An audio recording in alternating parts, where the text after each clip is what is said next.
Hi guys,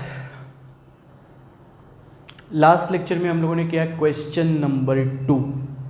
correct. बहुत ही simple question था। अभी हम लोग शुरुआत करेंगे क्वेश्चन नंबर 3। क्वेश्चन नंबर 3 है, मैं पढ़ता हूँ।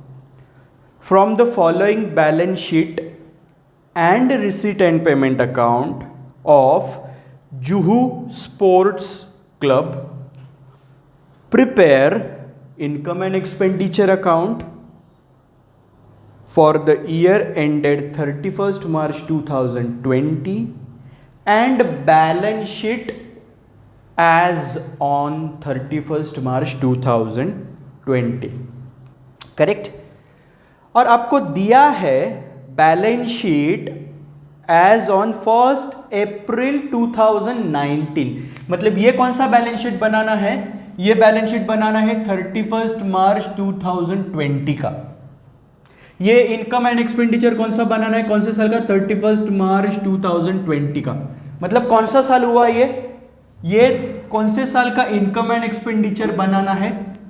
1 अप्रैल 2019 से लेके 31 मार्च 2020। ये जो साल है, ये साल का ये इनकम एंड एक्सपेंडिचर है। करेक्ट। और बैलेंस शीट कौन से दिन का बनाना है?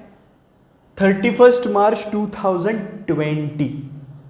और आपको जो क्वेश्चन में बैलेंस शीट दिया है ना, वो है इस दिन का। कौन से दिन का बैलेंस शीट आपको क्वेश्चन में दिया है? ये दिन का। मतलब इसके पहला वाला दिन कौन सा? 31 मार्च 2019। तो ये जो बैलेंस शीट दिया है वो पिछले साल का बैलेंस शीट है, closing balance sheet.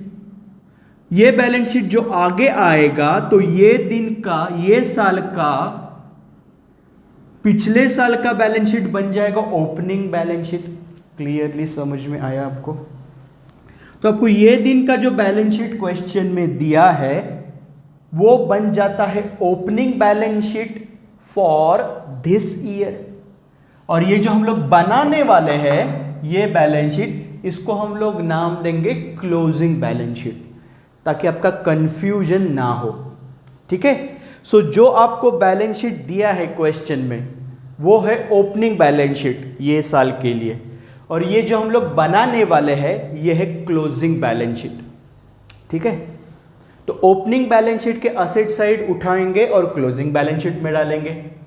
Opening balance sheet की लायबिलिटीज उठाएंगे एंड क्लोजिंग बैलेंस शीट में डालेंगे। क्लियर? यस, समझ में आया आपको? तो आपको क्वेश्चन में दिया है ओपनिंग बैलेंस शीट, आपको क्वेश्चन में दिया है रिसीट एंड पेमेंट अकाउंट, वो तो देते ही है हर एक क्वेश्चन में, और आपको दिए हैं एडजस्टमेंट्स। ठीक है। तो हमेशा हम लोग शुरुआत कहां से करेंगे?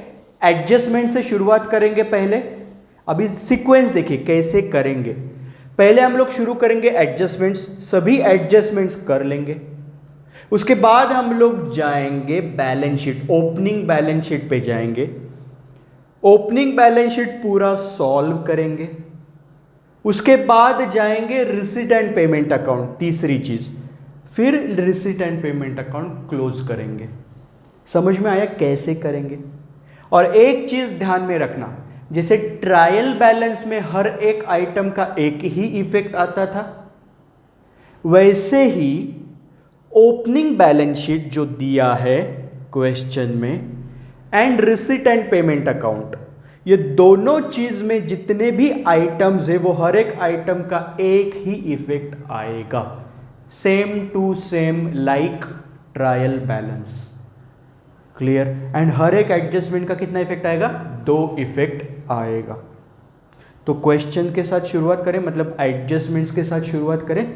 पहला एडजस्टमेंट दिया है, वेरी इंपॉर्टेंट एडजस्टमेंट है। अभी पहला एडजस्टमेंट दिया है ये साल के एंड में, मतलब as on 31 March 2020, sports material in hand, sports material in hand ₹9,500। मतलब ये साल के एंड में इस दिन कितने रुपए का स्पोर्ट्स मटेरियल हाथ में है? मतलब it is a stock of a sports material. इतने 9,500 रुपए का स्पोर्ट्स मटेरियल बच गया ये साल, तो स्पोर्ट्स मटेरियल में अगले साल यूज कर सकता हूं, करेक्ट। तो ये साल का स्पोर्ट्स मटेरियल जो बचा है वो मेरी असेट हुई। तो 9,500 का पहला इफेक्ट मैं दे देता हूं, जितना स्पोर्ट्स मटेरियल बचा ये साल वो मेरी असेट है। तो मैं असेट साइड जाके लिखता हूं स्टॉक ऑफ स्पोर्ट्स मटेरियल। कितने रुपए का स्पोर्ट्स मटेरियल बच गया? 9,500। क्लियर? यस।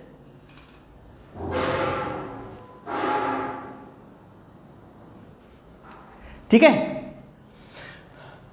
एडजस्टमेंट का एक ही इफेक्ट हुआ है। अभी मैं जाके देखता हूं, जैसे ये साल स्पोर्ट्स मटेरियल बचा, वैसे लास्ट ईयर भी स्पोर्ट्स मटेरियल बचा होगा कुछ ना कुछ।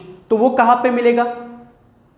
ओपनिंग बैलेंस शीट में मिलेगा कि लास्ट ईयर कितने रुपए का स्पोर्ट्स मटेरियल बचा था।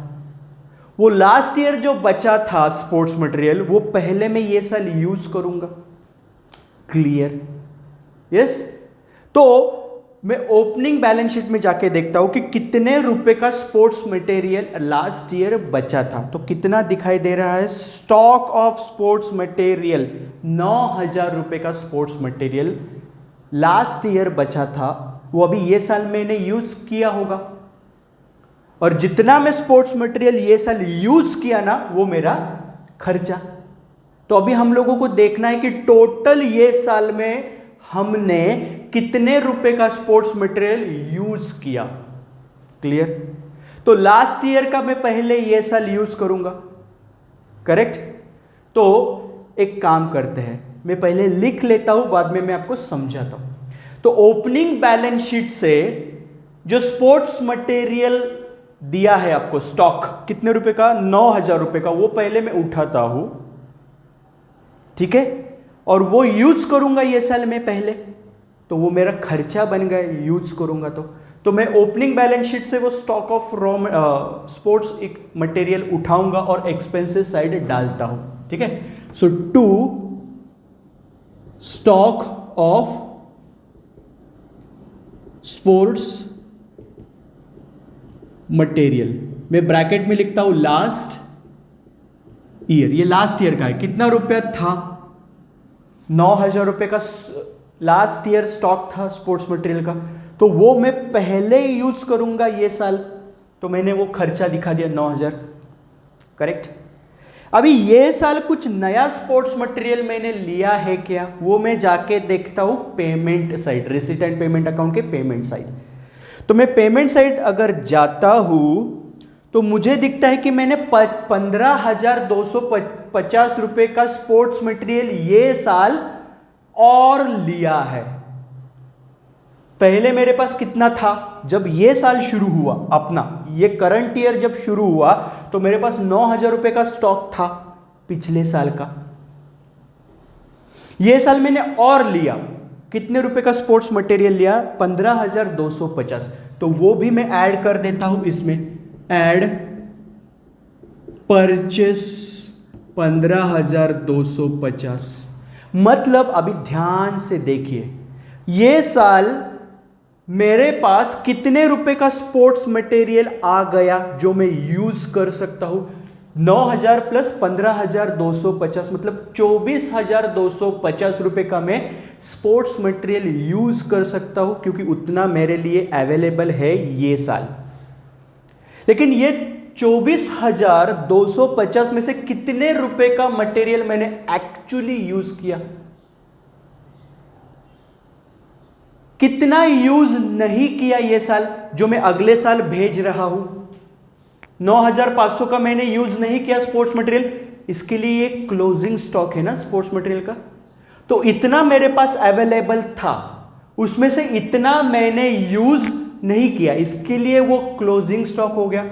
तो ये दोनों में से अगर मैं ये क्लोजिंग स्टॉक माइनस कर दूंगा, closing stock of sports material, ये कौन से साल का क्लोजिंग स्टॉक है? करंट ईयर, ये करंट ईयर का क्लोजिंग स्टॉक है। कितना है क्लोजिंग स्टॉक करंट ईयर का? 9500। मैंने क्या किया? माइनस किया। तो ये साल एक्चुअली मैंने कितने रुपए का स्पोर्ट्स मटेरियल यूज किया, जो मैं खर्चा दिखाऊंगा। 9,000 प्लस 15,250, 24,250 का मटेरियल मेरे पास अवेलेबल था ये साल यूज करने के लिए, लेकिन मैंने 9,500 का मटेरियल यूज किया ही नहीं। इसके लिए तो मैं स्टॉक असेट में लिखा, जो मैं अगले साल यूज करूंगा। तो ये साल कितना खर्चा दिखा सकता हूं? 9,000 प्लस 15,250 माइनस 9,500।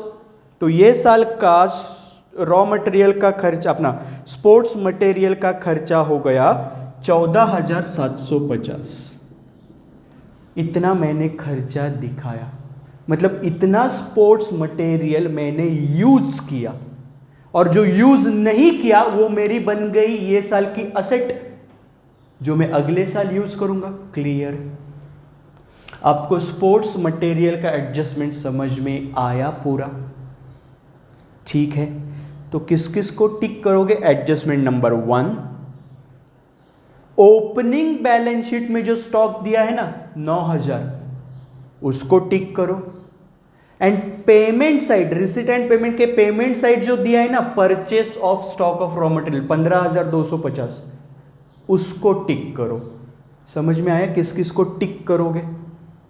ये टिक करना ताकि आपको पता चलेगा कि कौन कौन सी चीज हो गई है, कौन कौन सी चीज करना बाकी है। ठीक है, तो जाते हैं एडजस्टमेंट नंबर 2। अभी दिया है subscription outstanding for the current year. ये साल सब्सक्रिप्शन आउटस्टैंडिंग है 5,000। करेक्ट? अभी हम लोग एक काम करते हैं, वेरी इंपॉर्टेंट। मैंने आपको कहा था कि ये पूरे चैप्टर में एक ही एडजस्टमेंट है जो समझने जैसी है, बाकी सब कुछ सिंपल है। ध्यान से देखना, अभी मैं आपको बताता हूं सब्सक्रिप्शन का एडजस्टमेंट, पूरा समझना। ये समझ गए आप सब्सक्रिप्शन का एडजस्टमेंट, तो ये चैप्टर आपका हो गया, समझ लो। कुछ नहीं है ये चैप्टर में, ये एडजस्टमेंट अभी समझना अच्छे से। जितना भी अमाउंट दिया है ना आपको क्वेश्चन में सब्सक्रिप्शन के बारे में, वो पूरा लिख लो, और कौन से अमाउंट का क्या क्या करना है वो हम लोग देखेंगे। ठीक है, तो आपको पूरा समझ में आएगा। मैं ये जरा रफ करता हूं। ठीक है, एडजस्टमेंट क्या कहा? ये साल कौन सा है? ये करंट ईयर कौन सा है? 2019-20। ठीक है, इसके पहले वाला साल मतलब लास्ट ईयर, प्रीवियस ईयर कौन सा होगा? 18-19। और इसके अगला साल कौन सा होगा? नेक्स्ट ईयर कौन सा होगा? 2021। क्लियर? ध्यान से देखना। अभी एडजस्टमेंट क्या बोला है? एडजस्टमेंट बोलता है कि subscription outstanding for the current year. Current year मतलब ये ईयर, ये तो लास्ट ईयर हुआ, और ये नेक्स्ट ईयर, ये है करंट ईयर। तो ये साल का सब्सक्रिप्शन अभी तक आउटस्टैंडिंग है, मतलब ये साल मुझे पैसा मिला नहीं है सब्सक्रिप्शन का। ऐसे कौन कितना है? 5,000। ध्यान से देखना, हर एक अमाउंट में लिखता हूं, और हर एक अमाउंट का इफेक्ट इधर और इधर कैसे जाता है वो मैं आपको दिखाऊंगा। तो ये कौन सा है? वर्किंग नोट नंबर 1 कौन सा है? सब्सक्रिप्शन का। एडजस्टमेंट में क्या लिखा था? करंट ईयर अभी भी सब्सक्रिप्शन आउटस्टैंडिंग है 5,000 रुपया। ठीक है, अभी मैं जाके देखता हूं, एडजस्टमेंट का अमाउंट मैंने लिख लिया, सब अमाउंट लिख लेंगे पहले। एडजस्टमेंट में जो कहा है वो लिख लिया। इसका 2 इफेक्ट देना पड़ेगा, कैसे देंगे वो भी मैं बताता हूं। ठीक है, अभी मैं जाता हूं ओपनिंग बैलेंस शीट। कहां पे जाऊंगा? ओपनिंग बैलेंस शीट जाता हूं। ओपनिंग बैलेंस शीट में देखता हूं लायबिलिटी साइड कुछ सब्सक्रिप्शन के बारे में बोला है क्या? कुछ नहीं बोला है, so don't worry. Last year के असेट साइड में कुछ सब्सक्रिप्शन के बारे में बोला है क्या? लास्ट ईयर मतलब ये साल का बैलेंस शीट, 18-19 का बैलेंस शीट। तो ये साल के बैलेंस शीट में सब्सक्रिप्शन का कुछ बोला है कि यस, और बोला है लास्ट ईयर के बैलेंस शीट में मुझे दिख रहा है कि लास्ट ईयर आउटस्टैंडिंग था 5,000, मतलब ये साल आउटस्टैंडिंग है 5,000। लास्ट ईयर के बैलेंस शीट में मुझे दिखाई दे रहा है कि लास्ट ईयर भी किसी ने 5,000 रुपए का सब्सक्रिप्शन पेमेंट नहीं किया था। क्लियर? तो ओपनिंग बैलेंस शीट से मैंने आइटम उठाया और ये वर्किंग नोट में डाला। तो 18-19 लास्ट ईयर मतलब 18-19 का बैलेंस शीट, उधर मुझे क्या मिला? 5,000 का सब्सक्रिप्शन अभी भी मिला नहीं था last year, outstanding subscription asset side में। क्लियर? अभी ओपनिंग बैलेंस शीट का आइटम्स मैंने लिख लिया वर्किंग नोट में। अभी मैं आता हूं receipt and payment side. Subscription कौन से साइड दिखाई देगा? रिसीट साइड दिखाई देगा आपको सब्सक्रिप्शन। क्लियर? तो मैं रिसीट साइड जाता हूं और मुझे ये साल 1920 में टोटल कितना पैसा मिला है, एक्चुअली कितना पैसा मिला है वो देखता हूं। तो उन्होंने अलग अलग साल का अलग अलग दिया है रिसीट साइड। मुझे लास्ट ईयर का पैसा मिला है, मतलब ये साल मुझे टोटल पैसा मिला है 1920 में टोटल पैसा मिला है मुझे 3,750। मैं पहले अमाउंट्स लिख लेता हूं।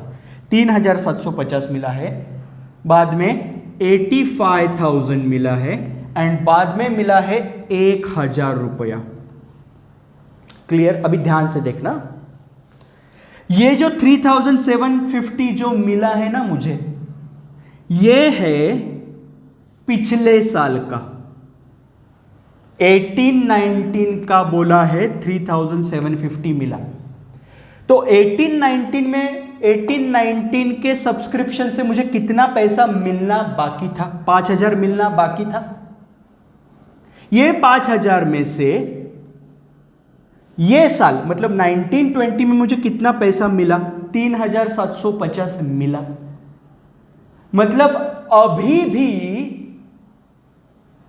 कितना पैसा मिलना बाकी है सब्सक्रिप्शन का?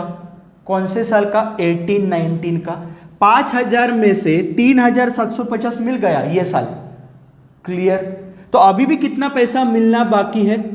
1,250 रुपया मिलना अभी भी बाकी है ये साल। क्लियर? तो 5,000 में से 3,750 मिल गया तो उसका हिसाब तो हो गया। कितना मिलना अभी भी बाकी है? 18-19 का 1,250। तो वो फ्यूचर में मुझे मिलेगा ये 1,250। तो ये 1,250 मेरे लिए क्या हो गई? असेट हो गई। सो मैं लिखता हूं आउटस्टैंडिंग सब्सक्रिप्शन। कौन से साल का पहले लिखूंगा? 18-19 का अभी भी 1,250 मिलना बाकी है। क्लियर? तो 18-19 का हिसाब हो गया पूरा। 5,000 में से 3,750 मिल गया, रिसीट साइड मुझे वो दिख रहा है। करेक्ट? तो कितना मिलना बाकी है? 1,250। उसका एक इफेक्ट मतलब उसका एक ही इफेक्ट आएगा 1,250। असेट साइड मैंने लिखा 18-19 का आउटस्टैंडिंग सब्सक्रिप्शन। क्लियर? अभी आते हैं 1920, ईयर वाइज जाएंगे। 18-19 का हिसाब कर दिया सब्सक्रिप्शन का, अभी जाएंगे 1920। क्लियर? 1920 के सब्सक्रिप्शन का मुझे कितना पैसा एक्चुअली मिला है? 85,000 एक्चुअली मिला है। क्लियर? तो ये जो मिला है एक्चुअली सब्सक्रिप्शन का 85,000 ये साल का, वो मेरा हो गया इनकम। तो मैं 85,000 उठाता हूं और इनकम साइड डालता हूं बाय सब्सक्रिप्शन। 85,000 जो मुझे एक्चुअली मिला है वो मैंने इनकम दिखा दिया। तो ये भी हो गया। लेकिन ये साल कितना सब्सक्रिप्शन है जो अभी तक मुझे मिला नहीं है, लेकिन वो इसी साल का इनकम है 5,000 रुपया। करेक्ट? तो ये साल 5,000 रुपये मुझे मिला नहीं है, लेकिन वो इसी साल का सब्सक्रिप्शन है, तो इसी साल के इनकम साइड दिखना चाहिए। क्लियर? तो मैं क्या करता हूं, ये 5,000 को उठाता हूं और ये साल के सब्सक्रिप्शन में ऐड कर देता हूं आउटस्टैंडिंग 5,000। तो ये साल का टोटल सब्सक्रिप्शन कितना हो गया? 90,000।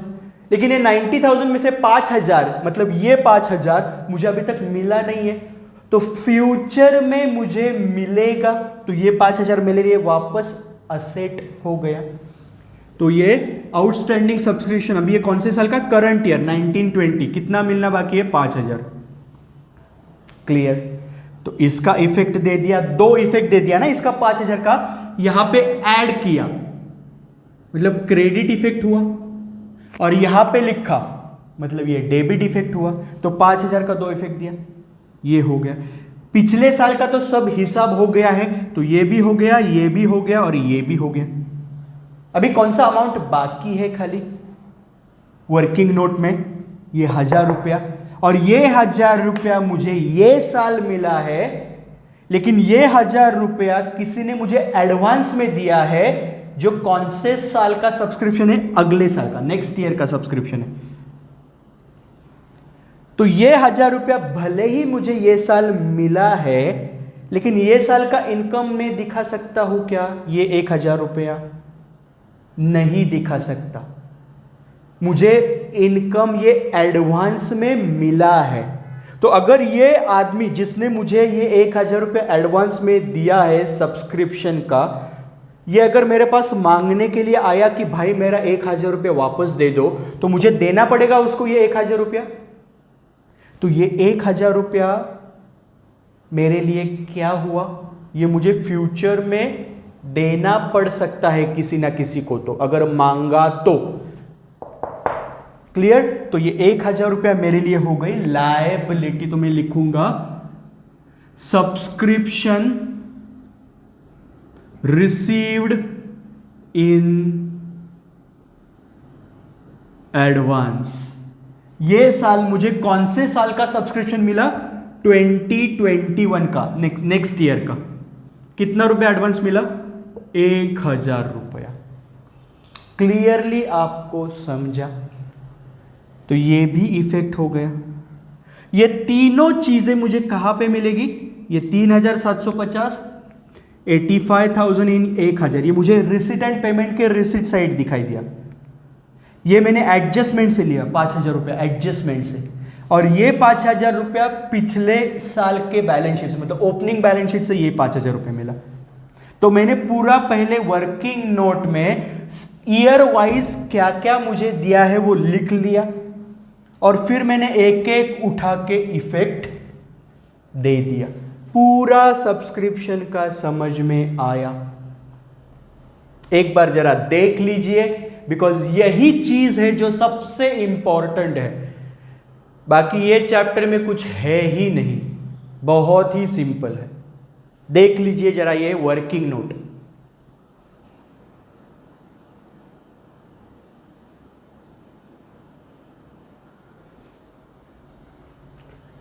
क्लियर? तो ये वर्किंग नोट समझ में आया? तो किस किस को टिक करोगे?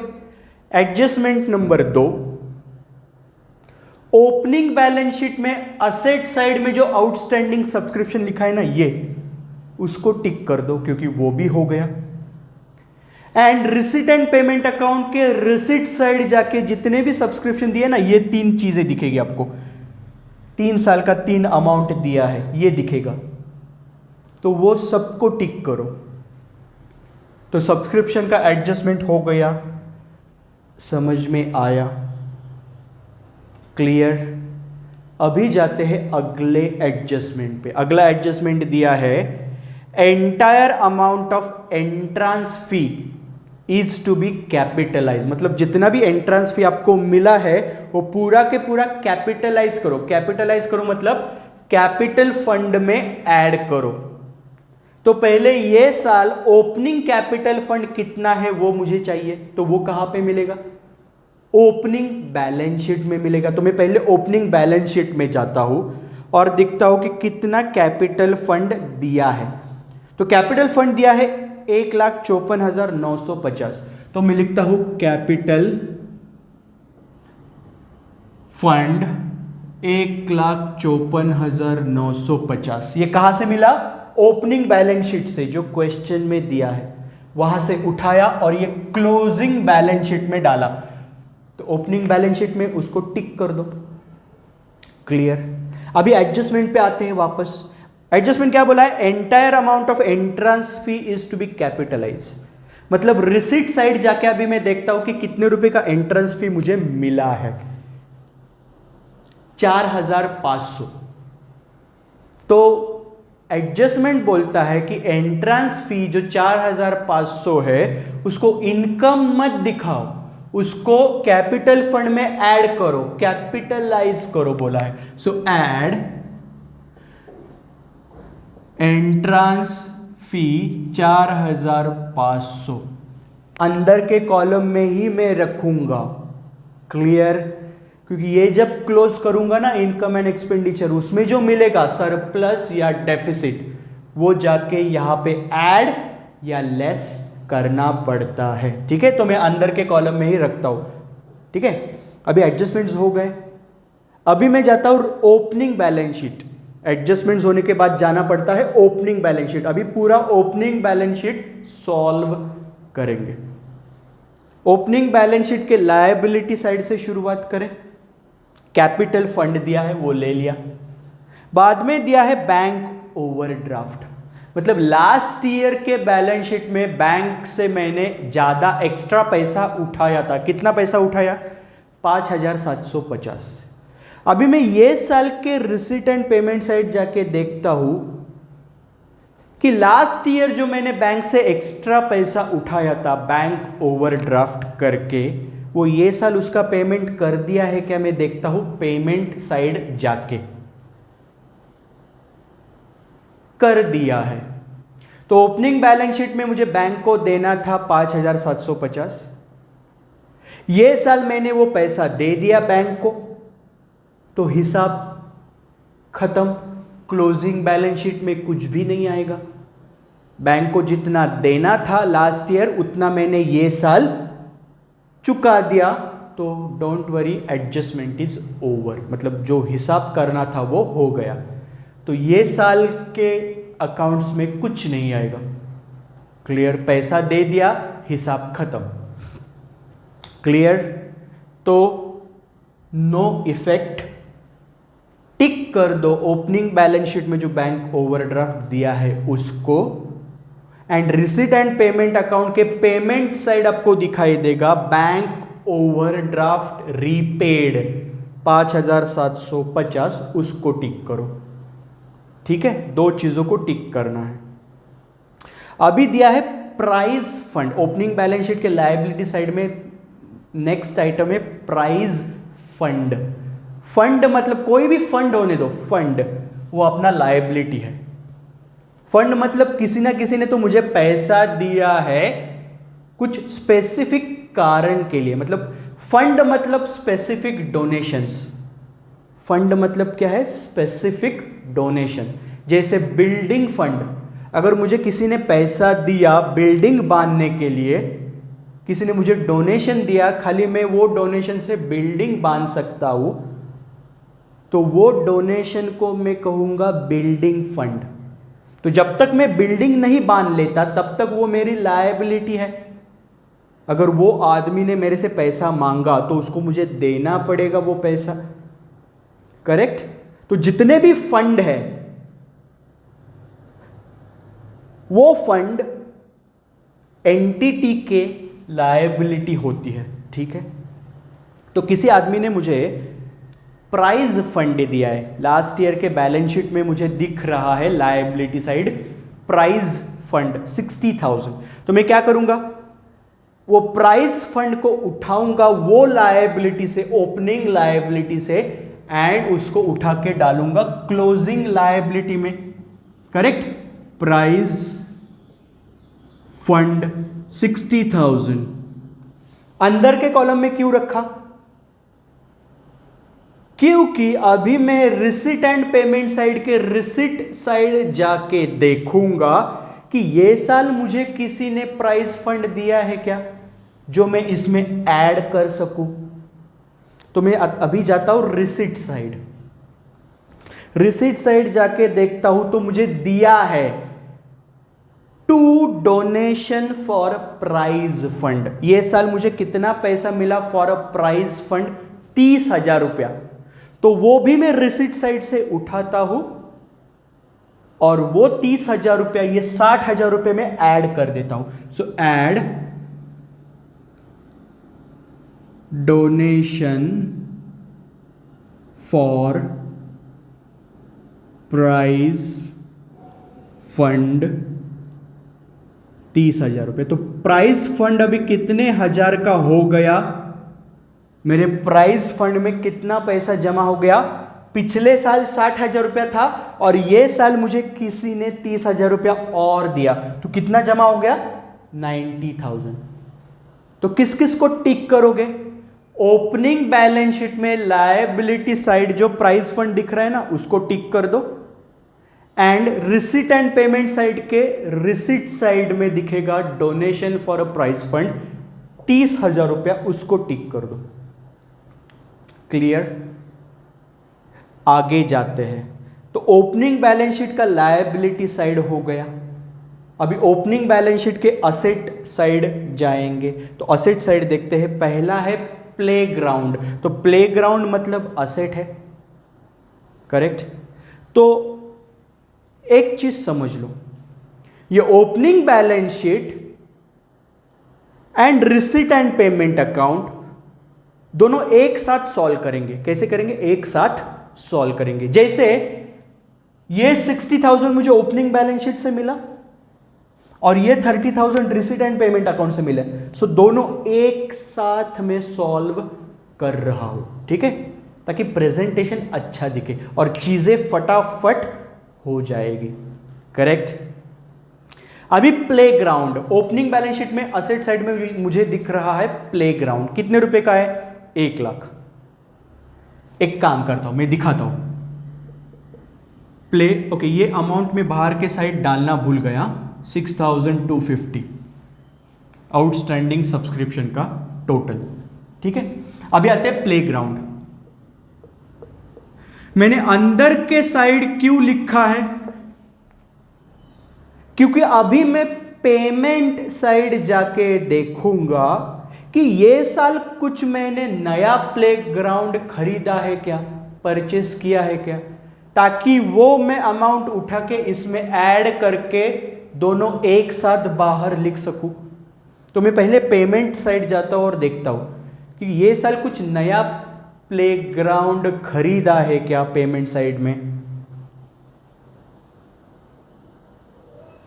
नो, ये साल कुछ भी नया प्लेग्राउंड नहीं खरीदा है। तो ये अंदर के साइड में अभी हटा देता हूं और मैं लिखूंगा बाहर के साइड 1 लाख रुपए। समझ में आया? Opening balance sheet and receipt and payment account आपको एक साथ सॉल्व करना पड़ेगा। क्लियर? नहीं तो आप लिखोगे प्लेग्राउंड बाहर के साइड और जब रिसीट एंड पेमेंट अकाउंट आओगे तो पेमेंट साइड अगर आपको दिखाई दिया कि नया प्लेग्राउंड लिया है, समझो कि 5 लाख रुपए का, तो उस वक्त आपको पता चलेगा ओ ये 1 लाख रुपए में वो ऐड करना चाहिए था, मैंने गलती से पहले ही बाहर लिख दिया। ऐसा ना हो इसके लिए आपको opening balance sheet and receipt and payment account एक साथ सॉल्व करना है, ठीक है क्या? तो ये हुआ प्लेग्राउंड, टिक कर दो ओपनिंग बैलेंस शीट के असेट साइड जाके। उसके बाद में दिया है स्पोर्ट्स इक्विपमेंट्स। स्पोर्ट्स इक्विपमेंट कितने रुपए के थे लास्ट ईयर के बैलेंस शीट में? 65,000। तो वो मेरी असेट है, तो वो मैं वो असेट साइड से ओपनिंग बैलेंस शीट के असेट साइड से उठाऊंगा स्पोर्ट्स इक्विपमेंट 65,000 और क्लोजिंग बैलेंस शीट में डालूंगा स्पोर्ट्स इक्विपमेंट, अंदर के साइड ही रखता हूं 65,000, क्योंकि ये साल कुछ नया स्पोर्ट्स इक्विपमेंट लिया है क्या वो मैं अभी जाके देखूंगा payment side, receipt and payment account के पेमेंट साइड। तो मुझे देखने दो कि ये साल मैंने स्पोर्ट्स इक्विपमेंट कुछ खरीदे हैं क्या। खरीदा है। पेमेंट साइड मुझे दिख रहा है स्पोर्ट्स इक्विपमेंट, पेमेंट साइड में दिखेगा बाय स्पोर्ट्स इक्विपमेंट 25,000, मतलब ये साल मैंने नया स्पोर्ट्स इक्विपमेंट खरीदा है, तो वो पेमेंट साइड का 25,000 रुपया उठाऊंगा मैं स्पोर्ट्स इक्विपमेंट का, और ये 65,000 में जाके ऐड करूंगा। सो ऐड परचेस, कितना नया खरीदा ये साल 25,000, तो टोटल मेरे पास अभी स्पोर्ट्स इक्विपमेंट कितना हो गया 90,000। क्लियर? तो किस किस को टिक करोगे? ओपनिंग बैलेंस शीट में जो स्पोर्ट्स इक्विपमेंट दिया है ना 65,000, उसको टिक करो। एंड पेमेंट साइड जो 25,000 दिख रहा है स्पोर्ट्स इक्विपमेंट, उसको टिक करो। ठीक है, अभी जाते हैं next item in the opening balance sheet, investment 40,000। Correct?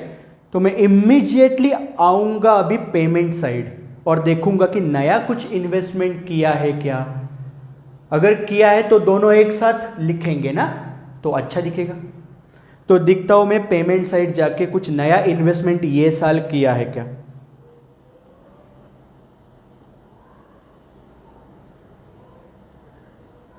Yes, ये साल भी नया इन्वेस्टमेंट किया है 60,000 रुपए, 60,000 का। करेक्ट? तो ओपनिंग बैलेंस शीट से मैं पहले अभी इन्वेस्टमेंट को उठाता हूं और असेट साइड डालता हूं, क्लोजिंग बैलेंस शीट में डालता हूं। करेक्ट?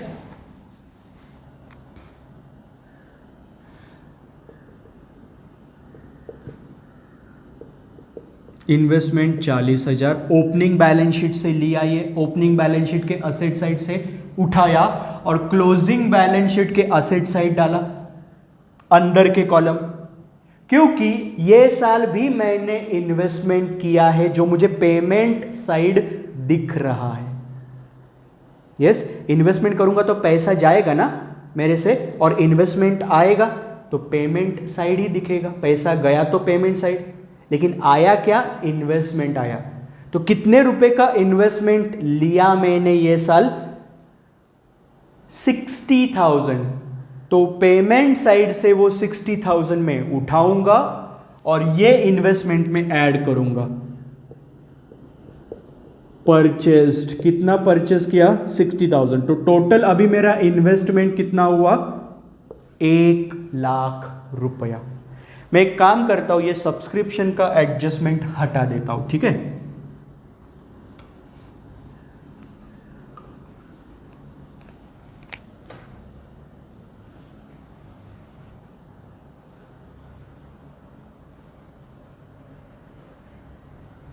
करेक्ट?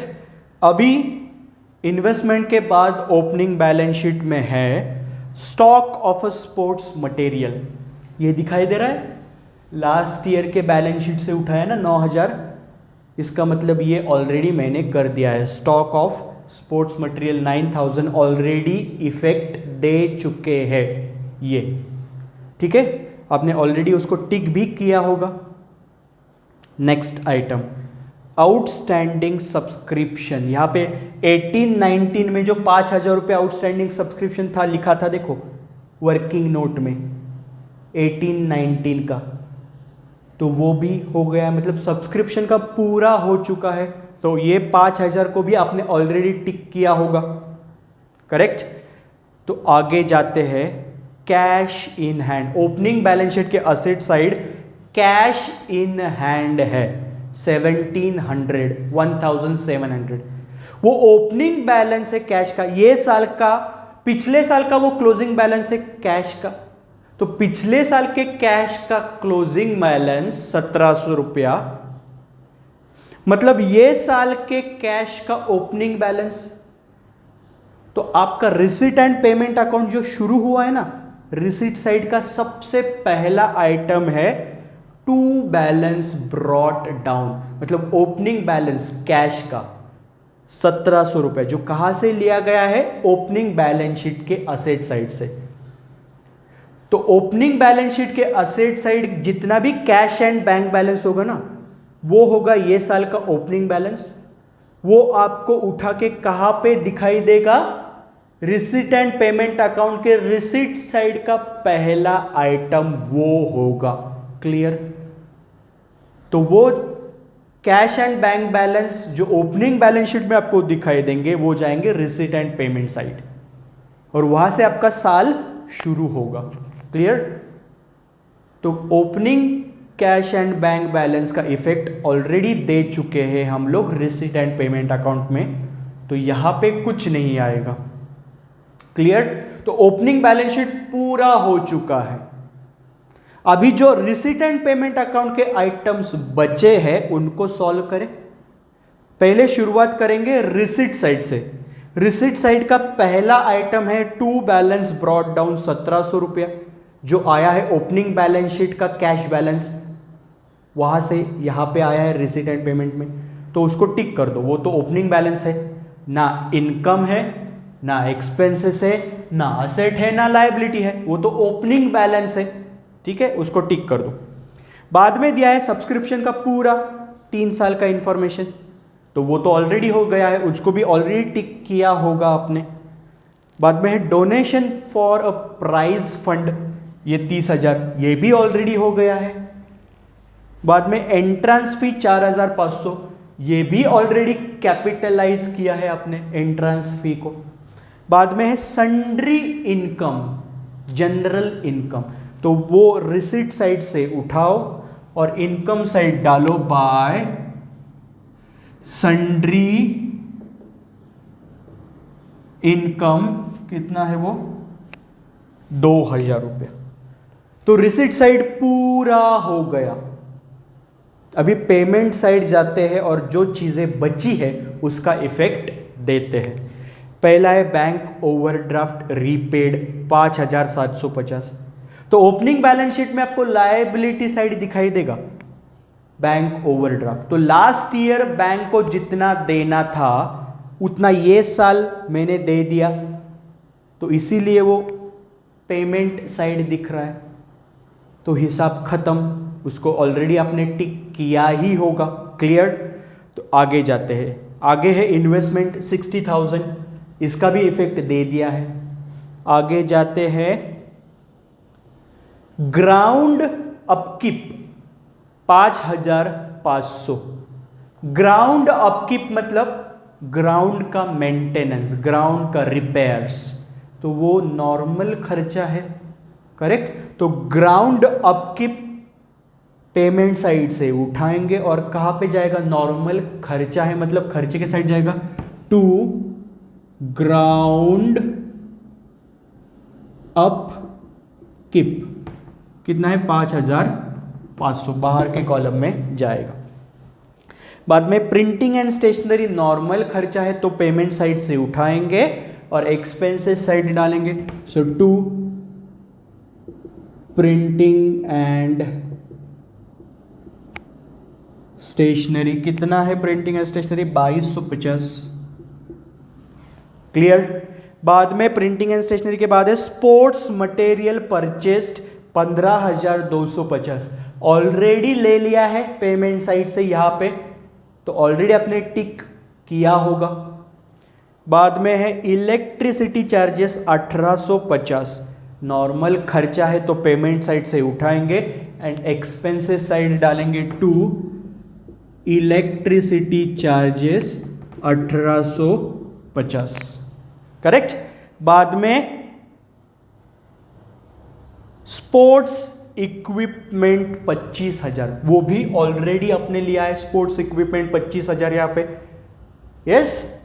बाद में है closing balances of cash and bank, मतलब कैश का क्लोजिंग बैलेंस दिया है, बैंक का क्लोजिंग बैलेंस दिया है ये साल का, तो ये दोनों बैलेंसेस मतलब असेट हो गई दोनों की दोनों चीजें, तो ये दोनों क्लोजिंग बैलेंसेस उठाएंगे और कहां पे डालेंगे? असेट साइड डालेंगे। सो कैश का बैलेंस एंड बैंक का बैलेंस कितना दिया है? कैश का बैलेंस दिया है 1,850 एंड बैंक का बैलेंस दिया है 10,500। क्लियर? तो सभी चीजें हो गई है।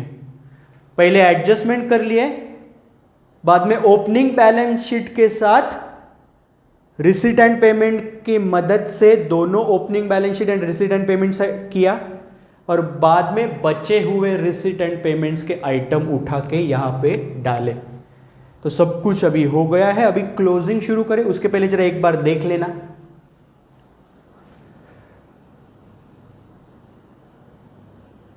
तो क्लोजिंग शुरू करेंगे, पहले क्लोज करेंगे income and expenditure account.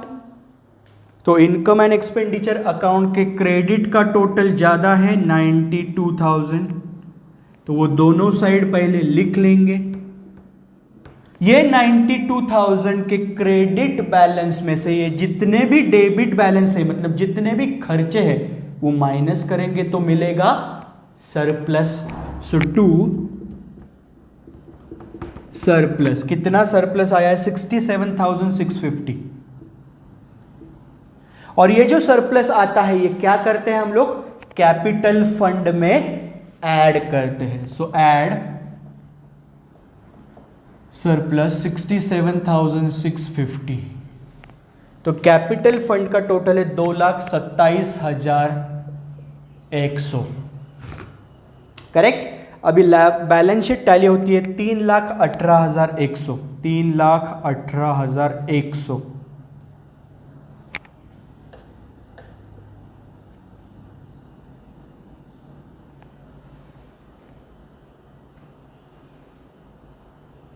Clear. तो ये हुआ आपका बैलेंस शीट, ये हुआ इनकम एंड एक्सपेंडिचर। पूरा अच्छे से एक बार देखना, आपके सामने क्वेश्चन होना चाहिए। मैं ये सभी क्वेश्चंस का वर्ड फाइल अपलोड करूंगा, वो डाउनलोड कीजिए। और मैं जब सॉल्व कर रहा हूं तो क्वेश्चन सामने होना ही चाहिए। और सबसे इंपॉर्टेंट चीज, जब सुन रहे हो लेक्चर को, देख रहे हो, तो पूरा कॉन्सेंट्रेट हो जाइए। मैं गारंटी देता हूं 3 क्वेश्चन करोगे ना, पहला क्वेश्चन हो चुका है अपना, ये तीसरा क्वेश्चन है। तो मैं गारंटी देता हूं ये पहले 3 क्वेश्चन जो हमारे हो गए हैं, ये अगर आपने ध्यान से देखे हैं एंड सुने हैं तो आपको सब कुछ आ जाएगा, गारंटी है। ठीक है। सो ये हो गया क्वेश्चन नंबर 3। अगले लेक्चर में मिलेंगे क्वेश्चन नंबर 4 के साथ। तब तक के लिए धन्यवाद।